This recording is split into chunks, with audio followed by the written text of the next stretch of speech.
Boa noite, meus irmãos. Mais uma noite estamos aqui reunidos. Vamos fechar nossos olhos, elevar os nossos pensamentos a Deus, que nos acolhe com tanto amor e carinho. Pai de misericórdia e doçura, nos ajuda neste momento de transição planetária.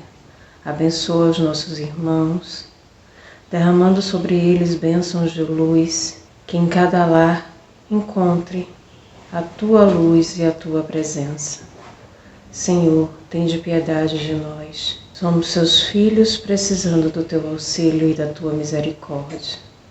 Obrigada por esta oportunidade de estarmos aqui aprendendo mais uma vez as lições. Pai nosso que estás no céu, santificado seja o vosso nome. Venha a nós o vosso reino, seja feita a vossa vontade, assim na terra como no céu. Pão nosso de cada dia nos dai hoje. Perdoa, Senhor, as nossas ofensas, assim como nós perdoamos a quem nos tem ofendido. E não nos deixeis cair em tentação, mas livra-nos, Senhor, de todo o mal. Assim seja. Bem-aventurados os pobres de espíritos. O que é preciso entender por pobres de espírito? Bem-aventurados os pobres de espírito, porque deles é o reino dos céus. A incredulidade se divertiu com esta máxima. Bem-aventurados os pobres de espírito, como com outras coisas, sem a compreender. Por pobres de espírito, Jesus não entende os homens desprovidos de inteligência, mas os humildes. Ele diz que o reino dos céus é deles, e não dos orgulhosos. Os homens de ciência e de espírito, segundo o mundo, têm geralmente tão alta consideração de si mesmos e da sua superioridade, que olham as coisas divinas como indignas de sua atenção. Seus olhares, concentrados sobre sua pessoa, não podem se elevar até Deus. Essa tendência a se crer acima de tudo não os leva, senão, muito frequentemente, a negar o que, estando-lhes acima, poderia rebaixá-los e a negar mesmo a divindade. Ou se consentem em admiti-la, contestam-lhe em um dos seus mais belos atributos, sua ação providencial sobre as coisas deste mundo, persuadidos de que só eles bastam para bem governá-lo, tomando sua inteligência por medida da inteligência universal e se julgando aptos a tudo compreender. Não podem crer na possibilidade daquilo que não compreendem quando pronunciaram seu julgamento, tendo por inapelável.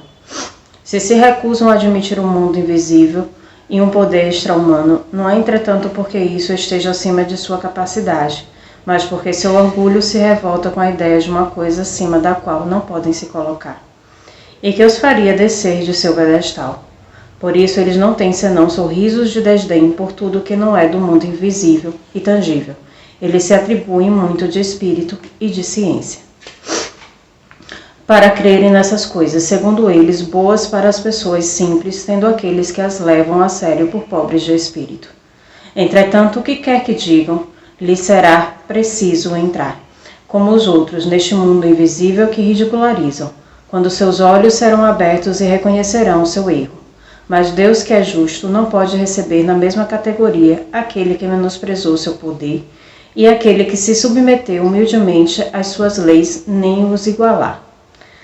Em dizendo que o reino dos céus é para os simples, Jesus quer dizer que ninguém é nele admitido sem a simplicidade de coração e humildade de espírito, que o ignorante que possui essas qualidades será preferido ao sábio que crer mais em si que em Deus. Em todas as circunstâncias ele coloca a humildade no plano das virtudes que nos aproximam de Deus, e o orgulho entre os vícios que nos distanciam dele.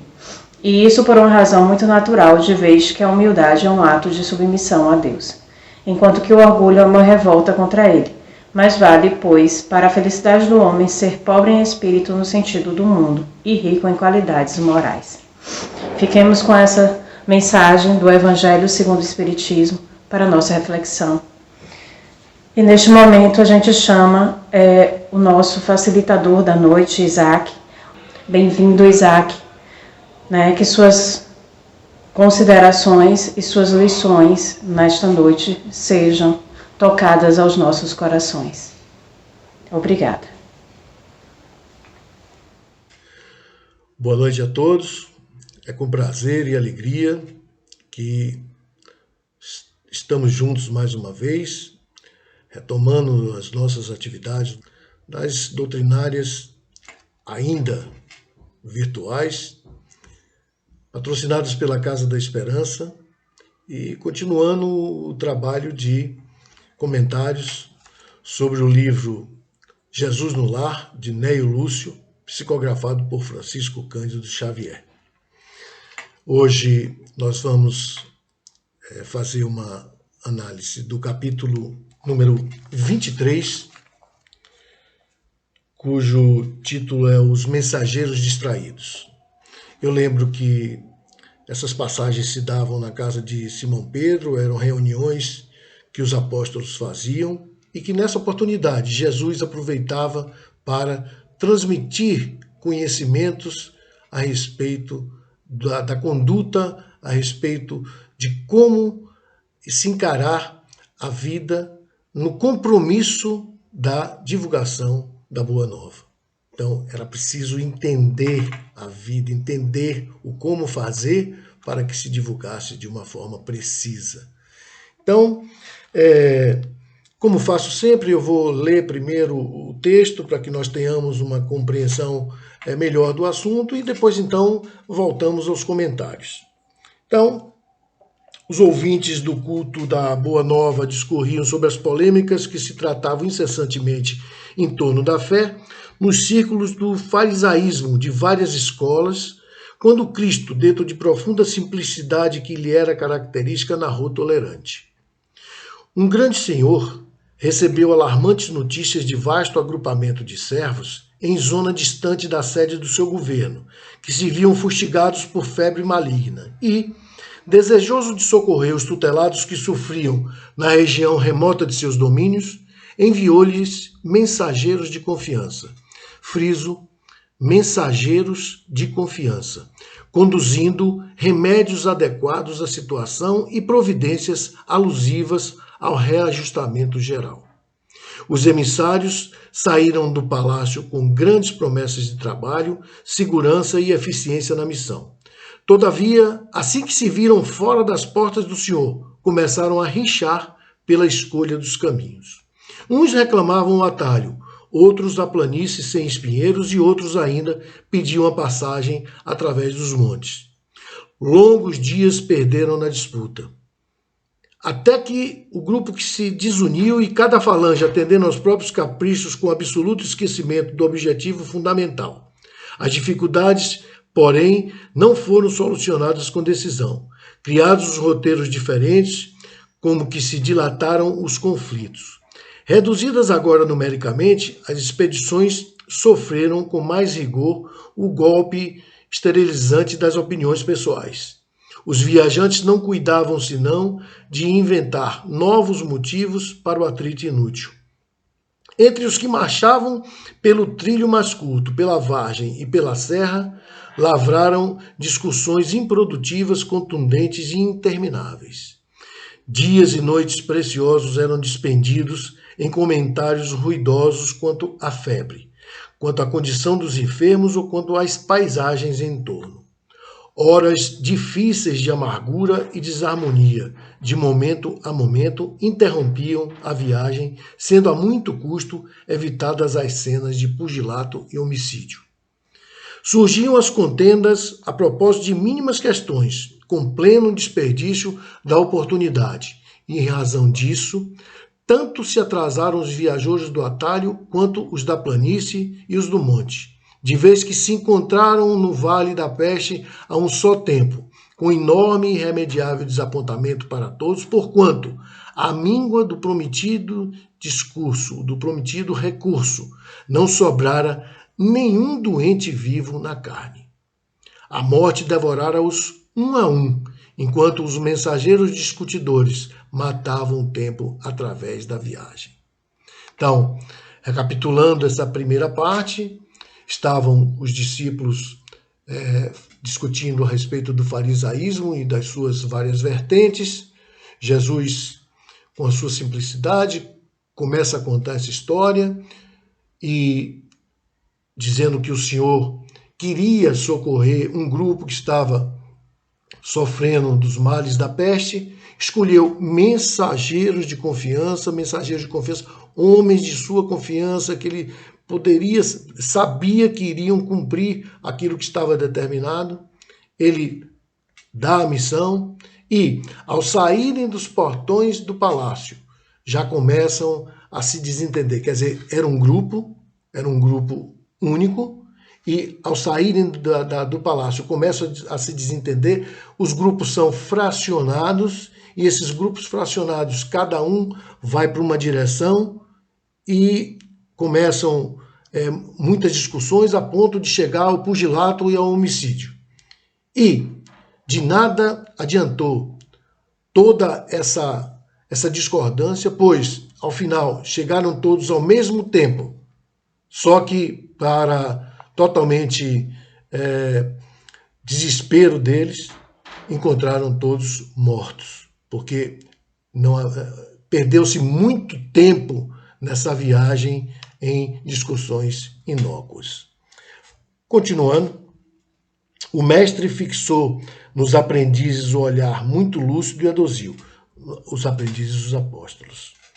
Neste símbolo, temos o mundo atacado pela peste da maldade e da descrença, e vemos o retrato dos portadores da medicação celeste, que são os religiosos de todos os matizes que falam na terra em nome do Pai. Os homens iluminados pela sabedoria da fé, entretanto, apesar de haverem recebido valiosos recursos do céu para os que sofrem e choram em consequência da ignorância e da aflição dominantes do mundo, ouvido às obrigações que lhes assinaram a vida e, sobrepondo os próprios caprichos aos propósitos do Supremo Senhor, se desmandam em desvarios verbais de toda espécie. Enquanto alimentam o distúrbio levianos e distraídos os necessitados de luz e socorro, desfalecem a falta de assistência e dedicação. Então, neste ponto aqui, onde ele conta, ele faz uma síntese comparativa da discussão que os discípulos estavam tendo então sobre o farisaísmo e a história que ele conta. Por quê? Porque o farisaísmo, ele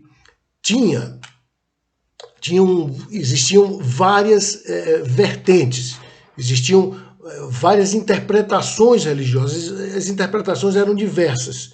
Então, ele chama a atenção de que esta peste, ele faz um paralelo entre a peste que ele conta na história e a peste da maldade e da descrença. Por quê? Porque aqueles que deveriam ser os mensageiros de Deus para, com a sua sabedoria, com o seu conhecimento, transmitirem àqueles que tinham ainda ignorância e que eram necessitados de informações, necessitados de apoio, necessitados de orientação. Os religiosos, eles não cumpriam essa obrigação, se debruçando em discussões banais, se debruçando em discursos homéricos e onde exibiam e destilavam os seus conhecimentos pessoais, deixando à míngua também aqueles necessitados de apoio. Então, ele chama a atenção de que os levianos e distraídos, eles deixam os necessitados de luz sem assistência por falta de dedicação. E afagando uma das crianças presente, qual se concentrasse todas as esperanças no sublime futuro, finalizou sorridente e calmo. A discussão, por mais proveitosa, nunca deve distrair-nos do serviço que o Senhor nos deu a fazer. Muito bem. Vamos então, e o que me encanta neste livro, nessas passagens que são narradas, é que através das parábolas que Jesus fazia com suas histórias para a transmissão dos pensamentos aos seus discípulos, há 2000 anos atrás, nos serve de parâmetro e profundas reflexões do nosso mundo atual, da nossa vida atual, porque nós vivemos situações que são plenamente aplicáveis as situações citadas nessas histórias. Então, eu vou começar pela palavra distraído. Se formos ao dicionário, distração significa desconcentração, significa falta de concentração, significa desatenção. O que é que isso pode levar? Isso leva ao erro, leva ao equívoco, leva ao engano. Muito bem. Pensando nos dias atuais, seríamos nós todos nós que fazemos parte deste universo, desta vida, seríamos mensageiros? Vejam bem, reencarnamos com um planejamento reencarnatório. O que é esse planejamento reencarnatório? Provavelmente, você vem destinado às suas missões, ao desenvolvimento de suas missões aqui na Terra. Então, se nós viemos com missões e estamos tendo a oportunidade de reencarnar, nós somos capazes de sermos mensageiros realizadores dessas missões. Seríamos todos mensageiros distraídos? Eu diria que, na grande maioria, ainda, infelizmente, sim. Por quê? Porque ainda somos muito imperfeitos. Ainda temos a necessidade de nos aprimorarmos muito. Existem alguns aspectos no Espiritismo que nós tratamos de forma exaustiva e nós nunca vamos deixar de tratar. Uma delas é que nós precisamos reconhecer a nossa imperfeição. Bom, por que somos distraídos? Porque nós, quando voltamos à vida, nós temos o livre-arbítrio de escolhermos os nossos caminhos. E muitas vezes nós tomamos caminhos que não são os caminhos mais corretos. Vamos voltar aqui à história. Se nós não tomamos a trilha mais correta para atingirmos o objetivo dentro de um tempo previsto, com maior rapidez, e nós acabamos cometendo alguns desvios. Nós vamos corrigir os desvios? Vamos, nós corrigimos os desvios. Mas existe uma coisa fundamental nesse processo, que é o seguinte: ao corrigirmos os desvios, nós vamos perder tempo. E ao perdermos tempo, como nós temos um tempo de existência, nós, por muitas vezes, nós deixamos de cumprir a nossa missão. E é uma perda de oportunidade fantástica. Então, qual seria, dentro das nossas missões, qual seria o nosso maior objetivo aqui? Qual seria o nosso maior objetivo? Claro que nós temos os objetivos pessoais, mas existe um objetivo de um planejamento universal, de um planejamento de humanidade, um planejamento de um grupo total. O que é isso? Qual é o maior objetivo? Eu diria que a reforma moral. A reforma moral, a melhoria moral, consiste na prática das leis divinas. O que são as leis divinas? O que são as leis divinas? Segundo Kardec, a lei divina é a lei natural que abrange as leis físicas e as leis morais. As leis físicas são as leis voltadas para a matéria. As leis morais tratam do relacionamento do homem com o próximo. E, mais uma vez, nós vamos lembrar que nós precisamos amar ao próximo como a si mesmo. Então, todas as vezes que nós pensarmos no próximo, nós pensamos e nós devemos pensar numa forma de amar. Não é amar os mais próximos, amar o próximo, todos aqueles que estiverem ao nosso redor. E isso requer um conhecimento muito grande de si mesmo.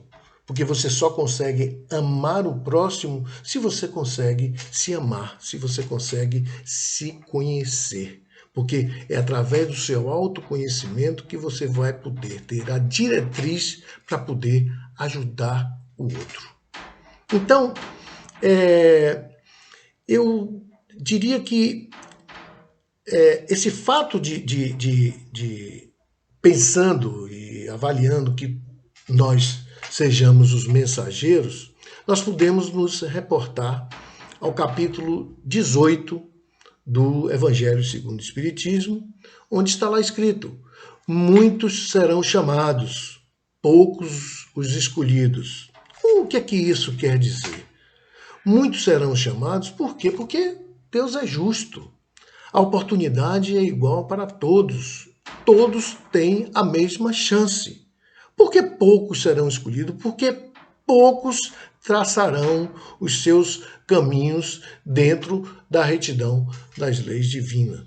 De uma forma, cumprindo no tempo que lhe foi dado, cumprindo a sua missão.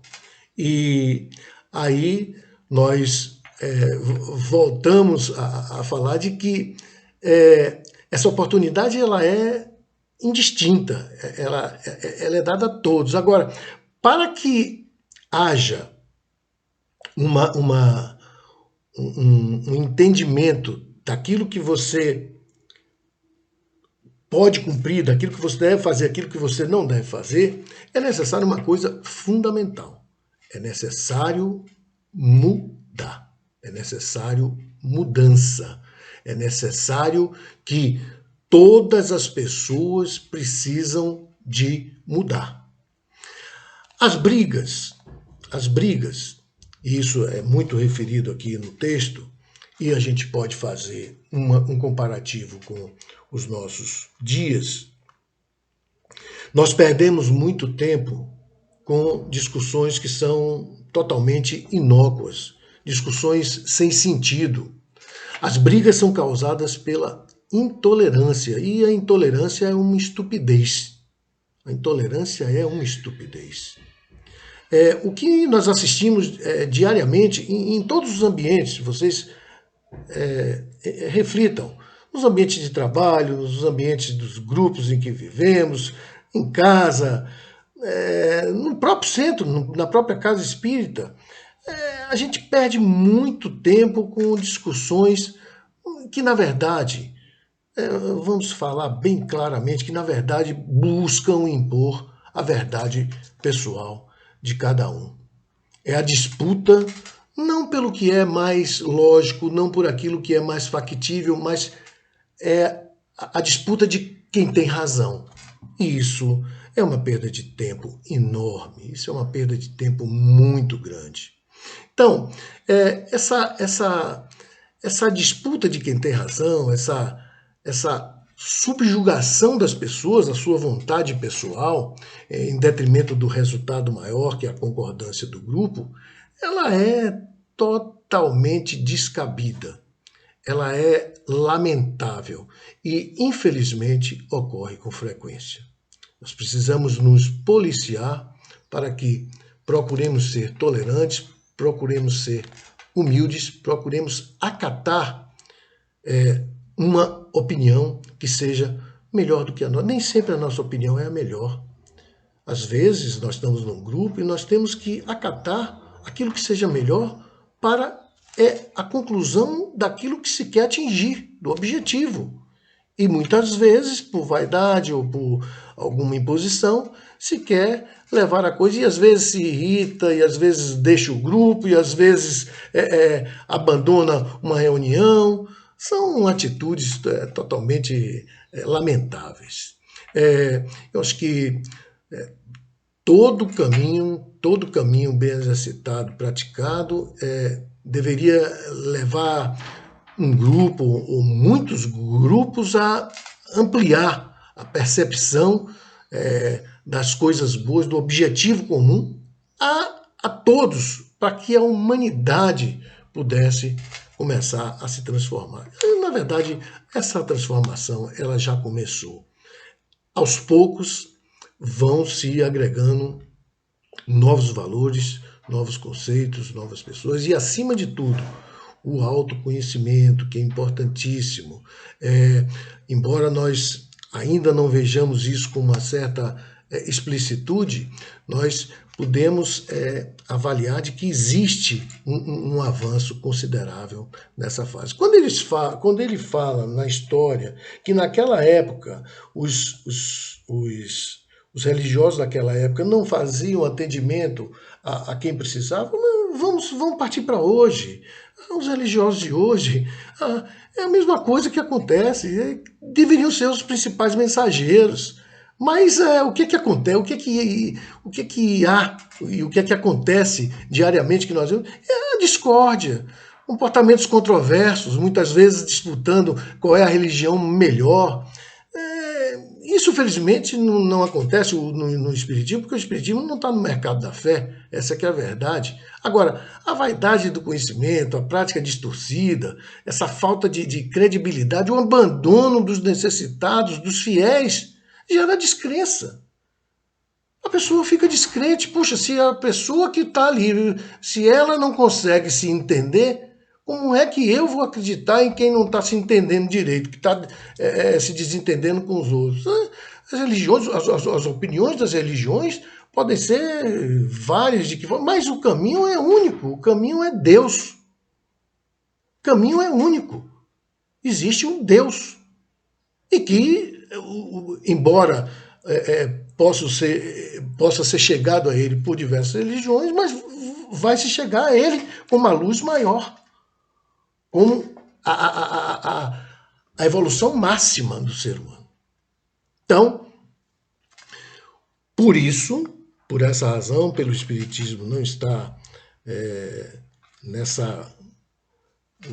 dessa discussão tão profunda, embora dentro dos centros ainda exista um determinado tipo de discussões, mas ele é considerado o consolador do mundo. E nós temos uma responsabilidade muito grande, nós todos como espíritas, temos uma responsabilidade muito grande de sempre buscar o caminho do acerto e não o caminho da discórdia, o caminho da discordância, o caminho da desunião. A mensagem maior que Jesus queria deixar aqui aos discípulos, qual era? Não fiquem desunidos, não percam a unidade do grupo, porque quando vocês perdem a unidade do grupo, certamente a fé será enfraquecida. Vocês não vão poder transmitir para outras pessoas com perfeição aquilo que a gente precisa que seja transmitido com muita realidade, que é a Boa Nova. Então, não haja que hajam discussões, mas que as discordâncias elas sejam totalmente descartadas, que vocês cheguem a uma conclusão comum e que atendam ao objetivo maior. Não perder a unidade. Vamos para hoje. Quando a gente perde a unidade de um grupo, a gente perde o grupo. A gente perde vamos dizer, a gente perde a finalidade daquele grupo. Porque cada um vai pensar de um jeito, cada um, se você fala uma coisa, um discorda do jeito. E isso não é só na religião, isso é em todos os lugares. Então, nas famílias, um grupo familiar. Então, é preciso, gente, concordância. É preciso que a discórdia seja deixada de lado. É fácil? Não, não é fácil, não. Tudo é muito difícil, tudo é difícil demais, mas não é impossível. E passa pelo aspecto que já foi falado anteriormente, pelo aspecto da mudança interior. Tem que se conhecer, o autoconhecimento é uma coisa que eu diria que é fundamental no nosso desenvolvimento, fundamental. Para que nós sejamos instrumentos da transformação, nós precisamos nos conhecer profundamente. As transformações não virão de fora para dentro. As transformações só virão de dentro para fora. Isso nós estamos falando todos os dias. Embora seja repetitivo, mas é importante frisar, é importante que a gente tenha essa consciência e é importante, acima de tudo, que nós pratiquemos. Eu sempre estou batendo nessa tecla, não adianta só pensar, não adianta só conhecer, tem que se praticar. Praticando, você vai poder contribuir para que os processos sejam acelerados, os processos de transformação sejam acelerados. Então, não importa o quanto você contribua com o seu conhecimento pessoal. Não importa. O que importa, sim, é que o seu conhecimento pessoal, com o seu conhecimento, através do seu autoconhecimento, somado ao conhecimento que você tem externo, você possa se juntar a um grupo maior, porque o resultado do grupo certamente sempre será maior, bem maior do que o seu resultado individual. Pode ter certeza disso, não tenha nenhuma dúvida. Eu acredito que nós possamos ter essa compreensão realmente com a prática. Eu acredito que nós temos que entender que o que nós assistimos diariamente com essas discordâncias, elas são totalmente abomináveis, que elas podem ser deixadas de lado, tranquilamente.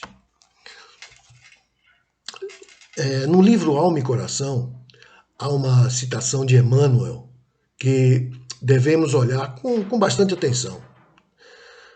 Há quem diga, diz ele, há quem diga que a discussão nasce da luz.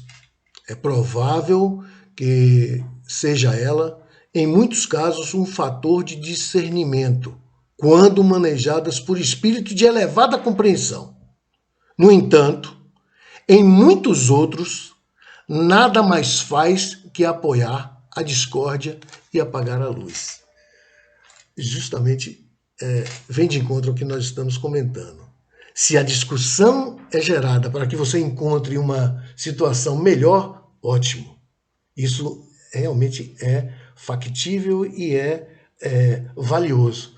Mas se, ao contrário, essa discussão se apoia na discórdia, a tendência é se apagar realmente a luz desse grupo.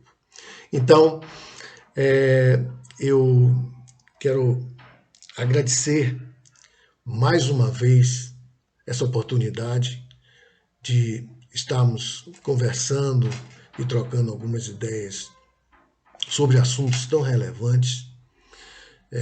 Agradecer também a Casa da Esperança, essa casa que nos apoia, essa casa que nos acolhe com tanto carinho e que nos dá a oportunidade de estarmos transmitindo essas nossas opiniões através dessas doutrinárias, através das nossas conversas e através dos ensinamentos que nós recebemos diariamente frequentando essa casa. Finalizo esse nosso encontro com uma breve mensagem de Chico Xavier. Uma mensagem muito interessante, uma mensagem que espero que vocês guardem para que seja refletido com bastante cuidado. Os espíritas que discutem excessivamente não contribuem para o espiritismo, e sim para o fortalecimento dos seus pontos de vista. Então, agradeço mais uma vez, desejo a todos uma boa noite e muita paz. Obrigado, Isaac. pela palestra maravilhosa, pelas ideias, pelo ensinamento proferido. Agradecemos com o coração, muita gratidão. Vamos todos nós fechar os nossos olhos, elevar os nossos pensamentos e agradecer esse momento único e enriquecedor.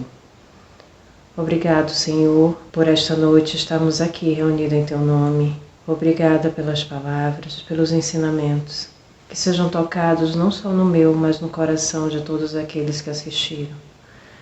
E que a gente leve esse ensinamento e esse aprendizado para o nosso dia a dia, para que a gente possa evoluir gradativamente, para que um dia sejamos dignos de Ti. Obrigado, Pai, pelas Tuas bênçãos, pela Tua misericórdia, derramadas todos os dias em nossas vidas. Neste momento, que os passistas que estão nos assistindo nos ajude a enviar o passe virtual, que chegue a cada um, que todos sejam acolhidos nesse passe, e logo depois abraçados nos nossos abraços fraternos de fé e de esperança. Uma boa noite a todos. Fiquem com Deus. Quanta luz neste ambiente, descendo sobre nós, vibrando em nossa mente. Quanta luz, quando assim em prece minha alma cresce aos olhos de Jesus. Quanta luz, quando em oração a voz do Mestre fala aos nossos corações. Quanta luz descendo sobre nós.